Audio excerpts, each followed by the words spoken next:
ನಮಸ್ತೆ, ನಾನು ಜಯಂತ್, ಸೇವಾ ಕಿರಣದ ಪೂರ್ಣಾವಧಿ ಕಾರ್ಯಕರ್ತನಾಗಿ 1 ವರ್ಷದಿಂದ ಕೆಲಸ ಮಾಡ್ತಾ ಇದ್ದೇನೆ. ಎಸ್ ಬಿಂಗಿಪುರ ಸರ್ಕಾರಿ ಹಿರಿಯ ಬಾಲಕಿಯರ ಶಾಲೆಯಲ್ಲಿ ಇವತ್ತಿನ ದಿವಸ ನಮ್ಮ ಸೇವಾ ಕಿರಣದ ವತಿಯಿಂದ ಉಚಿತವಾಗಿ ಶೌಚಾಲಯದ ವ್ಯವಸ್ಥೆಯನ್ನು ಕಲ್ಪಿಸಲಾಗಿದೆ. ಈ ಶಾಲೆಯ ಶಿಕ್ಷಕಿ ಇದರ ಬಗ್ಗೆ ಅನುಭವವನ್ನು ಹಂಚಿಕೊಂತಾರೆ.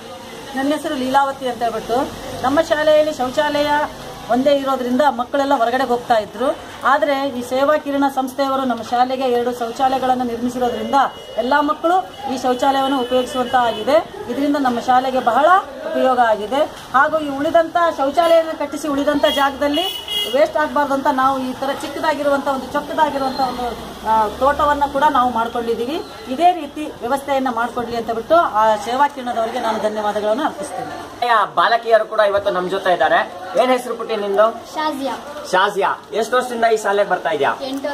8 ವರ್ಷದಿಂದ. ನಿನಗೆ 8 ವರ್ಷದಿಂದ ಶೌಚಾಲಯದ ವ್ಯವಸ್ಥೆ ಇತ್ತ ಶಾಲೆನಲ್ಲಿ? ಇಲ್ಲ. ಯಾವಾಗಿಂದ ಆಗಿದೆ? ಈ 1 ವರ್ಷದಿಂದ.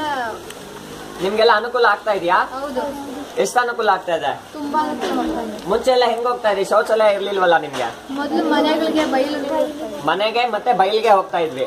ನಮ್ಮ ಸೇವಾ ಕಿರಣ ಸಂಸ್ಥೆ ಯಾವಾಗ ಈ ಶೌಚಾಲಯನ ಕಟ್ಕೊಡ್ತು, ಇಲ್ಲಿ ಸುಮಾರು 100 ಜನ ಬಾಲಕಿಯರಿಗೆ ಇದು ತುಂಬಾ ಉಪಯೋಗ ಆಗ್ತಾ ಇದೆ. ಇದಕ್ಕೆ ಧನ್ಯವಾದಗಳನ್ನ ನಾವು ತಿಳಿಸ್ತಾ ಇದ್ದೇವೆ.